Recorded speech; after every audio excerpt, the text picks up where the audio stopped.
meus caros, aqui é o Corvo. É outubro, aquela época do ano novamente, época do Halloween. E desde o ano de 1978, é quase impossível não associar a data ao vilão slasher Michael Myers, criação de John Carpenter, no filme auto-intitulado Halloween, um marco para o gênero slasher.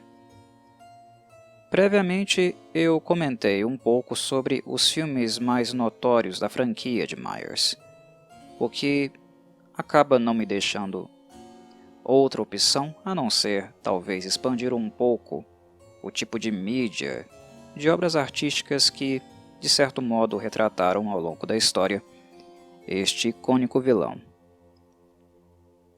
Este ano eu decidi dedicar um pouco do meu tempo relembrando algumas poucas HQs que foram desenhadas ambientando a franquia Halloween e, claro, as aparições de Myers. Tecnicamente falando, o traço, a arte não é tão elevada assim, não tem lá tanto refino, mas para quem é apreciador, fã da franquia, eu diria que é um paladar a mais, uma ampliação de alguns fatos que são considerados canônicos dentro da série, dependendo da linha temporal que você irá abordar. No caso da primeira HQ, curta HQ chamada Halloween, lançada em 2000, justamente nesta temporada, o que nós vemos aqui é uma expansão da rivalidade de Tommy Doyle com o Myers, que é notoriamente visível no sexto filme da franquia, já que no original ele era apenas um garotinho bastante assustado. A HQ não ambienta momentos relativos ao sexto filme e muito menos ao primeiro filme.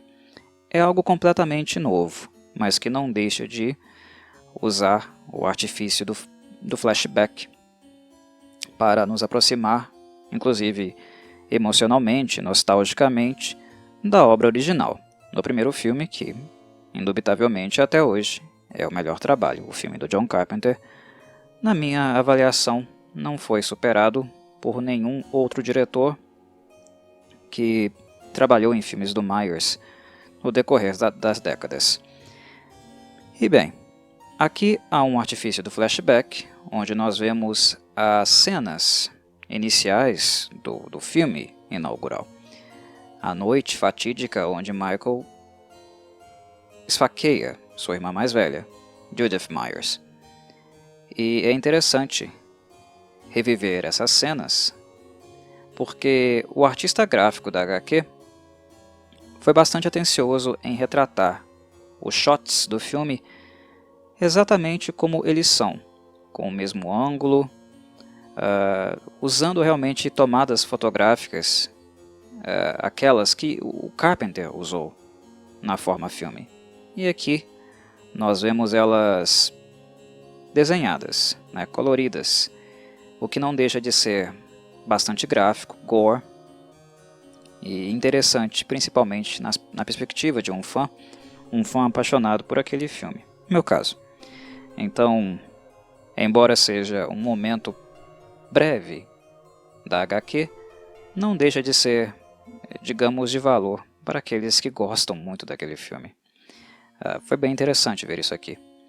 E, de fato, nós apenas estamos vendo tais cenas porque Tommy Doyle está interessado em saber mais sobre a vida de Myers. Como vimos no sexto filme da franquia, ele se tornou uma pessoa muito obcecada pelo vilão, estudando sobre ele, procurando registros, tentando compreender e elucidar ao mesmo tempo o mistério que o mesmo é, coisa que, convenhamos, não pode ser feita senão, inclusive, como cheguei a comentar em outros vídeos, postagens sobre o Myers, ao desvendá-lo, ao simplificá-lo, ao traduzi-lo, deixá-lo transparente, ele perde completamente sua aura fantasmagórica, aquilo que o torna misterioso e realmente interessante do ponto de vista de um vilão e um vilão no slasher. Mas, enfim, Este trabalho de desvendá-lo, compreendê-lo mais amplamente, é o trabalho da vida também de Tommy Doyle, que nada mais é do que uma continuidade do trabalho da vida do Dr. Loomis, do psiquiatra que lá no filme de 78 e em muitos outros filmes da franquia foi interpretado pelo saudoso ator Donald Pleasence. Enfim, o que Doyle procura são registros da época que Myers passou em Smith's Grove. E foram muitos, né? 15 anos é tempo pra caramba. Tempo pra caramba confinado, trancafiado. E isso é interessante de notar que esse recorte nunca foi explorado pela franquia. Nós não sabemos absolutamente nada, existe um vácuo, né? Um abismo entre o crime original de Myers e o retorno dele a Haddonfield, atrás de Laurie Strode no filme original. Nesse gap, nesse ato, nós não sabemos absolutamente nada sobre o Myers, a não ser aquilo que o próprio Dr. Loomis nos conta, na maneira estranha, até mesmo exótica, mitológica, que ele costuma se referir ao vilão, com termos abstratos como puro mal, olhos negros, né? Os olhos do diabo, coisas assim. Aquele jeito todo esquisitão, mas ao mesmo tempo extremamente interessante, que o Loomis costuma falar. Ele não lembra em nada realmente um médico, né? Um médico psiquiatra. Alguém, um profissional que supostamente, né, esperamos que irá falar com termos técnicos. É parte do charme do personagem. Mas enfim, são apenas as palavras turvas e misteriosas do Loomis aquilo que nós temos realmente acesso. Aqueles anos de Smith's Grove, onde Michael ficou preso, nós não temos muito relato. Nós sabemos apenas que ele ficou parado, imóvel, em um estado catatônico e praticamente vegetava o tempo todo, a ponto de que os funcionários de Smith's Grove quase se esqueciam dele, da existência dele, que ele estava lá, o que tornou muito fácil a sua fuga anos depois, quando ele retorna para Haddonfield para uma nova noite de sangue. Smith's Grove nunca foi uma instituição de alto nível de segurança, uma batalha que Loomis, por anos e anos, tentou travar, fazer com que Michael fosse transferido, porque ele, diferente dos demais, não subestimava o menino. Ele passou muitos anos, muito tempo com ele para saber o que realmente ele era, e também do estado de consciência plena que Myers tinha. Myers sabia o que fez com Judith. Não estamos falando aqui de uma mente perturbada, não ciente de suas ações. Loomis sabia disso, mas convencer os demais, principalmente o diretor da instituição, não foi uma batalha que ele venceu. Na verdade, ele perdeu, e as consequências disso nós acompanhamos no filme de 78 e também 81, né? Se considerarmos essa uma sequência direta do primeiro filme, que naquela época de fato foi. Mas enfim, o que essa HQ aqui vai trazer, o elemento novo na história, é um approach, uma aproximação de documentos escritos, relatos do Dr. Loomis, do seu diário, onde ele nos mostra, nos traz muitas situações, muitos infortúnios sofridos por outros internos, outras crianças que estavam dividindo o mesmo espaço com Michael Myers lá em Smith's Grove. Não era apenas ele o único jovenzinho interno. Havia outras figuras problemáticas ali. E o que essa HQ vai nos apresentar é como Michael lidava com essa gente. Como ele aparentemente não era tão vegetal assim, como muito se supunha, pelo menos a maioria supunha que ele fosse. Michael era dissimulado, ele era bastante manipulador e chega a ser impressionante como ele faz ou fez o que ele fez, levando em consideração, claro, né, o recorte, o conceito dessa HQ aqui. É muito impressionante o seu grau de manipulação, levando em consideração que ele nunca disse uma única palavra. Ele nunca falava, mas sempre furtivo, sempre na calada da noite, fora da visão, Michael dialogava. Michael dialogava não com a voz, mas com o corpo fazendo aquilo que ele melhor sabe fazer. Se vingar, matar, destruir, atingir as pessoas ao seu redor. E basicamente é nisso que essa HQ vai concentrar seu esforço. Tommy Doyle aqui tem um interesse, o que é até estranho, né? Se nós levarmos em consideração o que foi retratado sobre ele na franquia, pelo menos no primeiro filme e no sexto, né? Aparentemente Tommy Doyle tem interesse de usar o material coletado por Loomis, seus anos e anos de relatos clínicos, para a publicação de um livro, uma coisa deveras sensacionalista e que eu não vejo o Tommy real fazendo de modo algum. Obras que adaptam outras originais, sabemos bem que estas tomam muitas liberdades criativas, algumas interessantes, como essa aqui, de nos mostrar mais do Michael infantil em Smith's Grove. É interessante, não deixa de ser, embora não possamos considerar o material canônico, mas é interessante. No entanto, outras liberdades são um pouco bizarras e esquisitas, e até mesmo ignoram algumas informações, tendências apresentadas por outras obras que pertencem ao mesmo conceito. E o Doyle, aqui que quer escrever um livro, tornar este material público, não é algo que combina muito com o personagem, pelo menos aquele que foi apresentado no sexto filme, né? Que é um pouco, né, na verdade, contemporâneo, análogo com esse personagem que nós estamos vendo aqui desenhado em algumas páginas. Não combina. Mas enfim, é essa a intenção.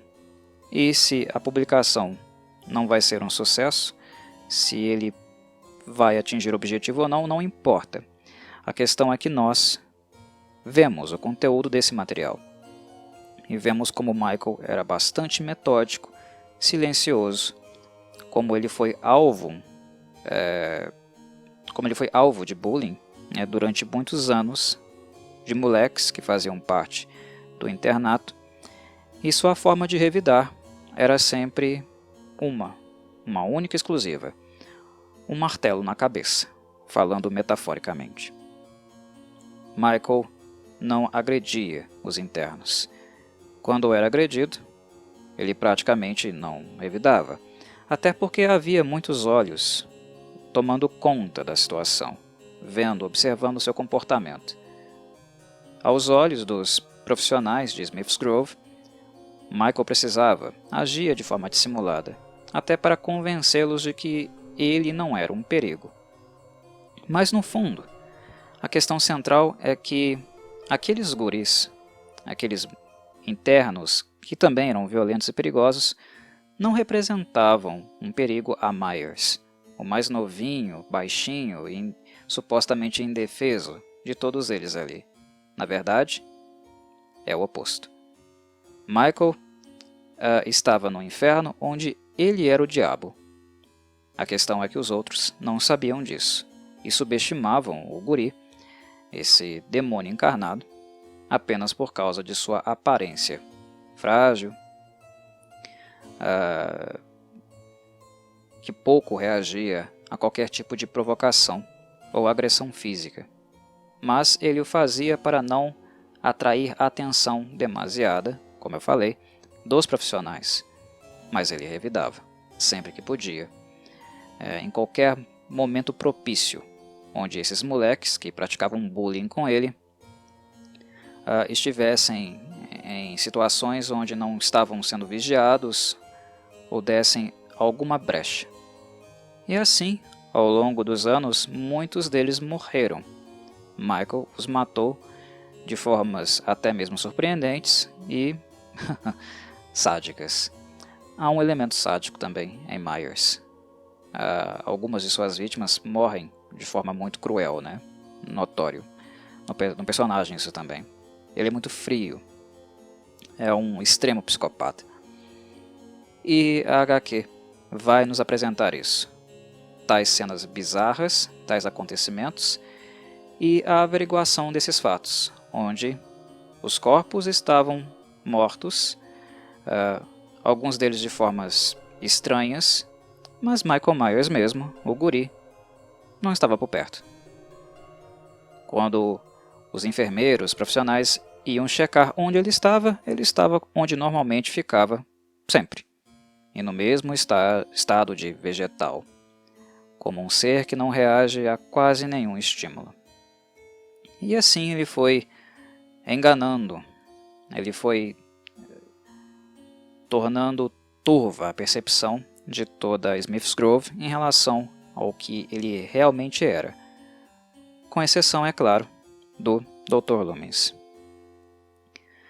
A HQ ainda toma uma liberdade criativa no que diz respeito à intimidade do Loomis, porque nós vemos aqui também nessa HQ um breve interesse amoroso que ele tem com uma outra doutora de Smith's Grove, coisa que não existe, obviamente, na obra original.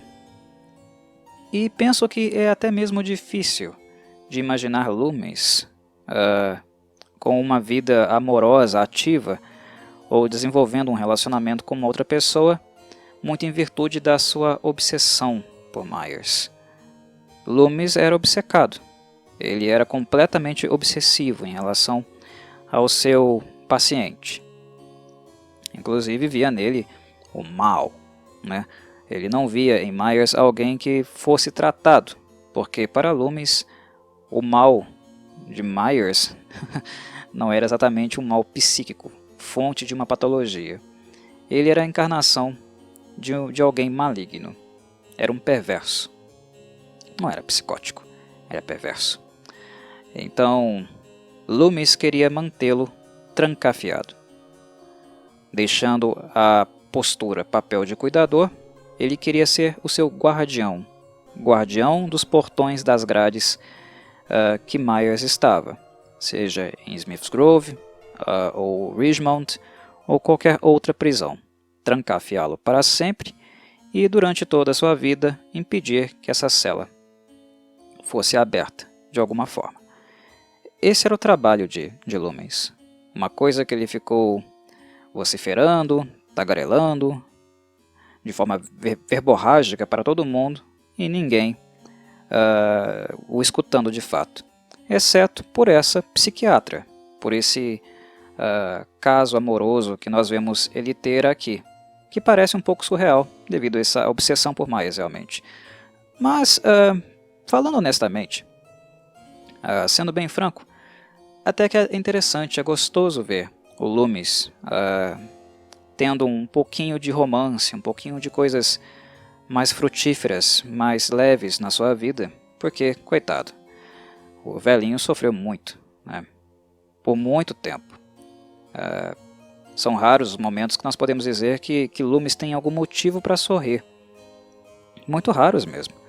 É um homem muito sofrido, muito imerso nesse mal que é Michael Myers e toda a desgraça que ele traz nas suas fugas, assaltos e carnificinas.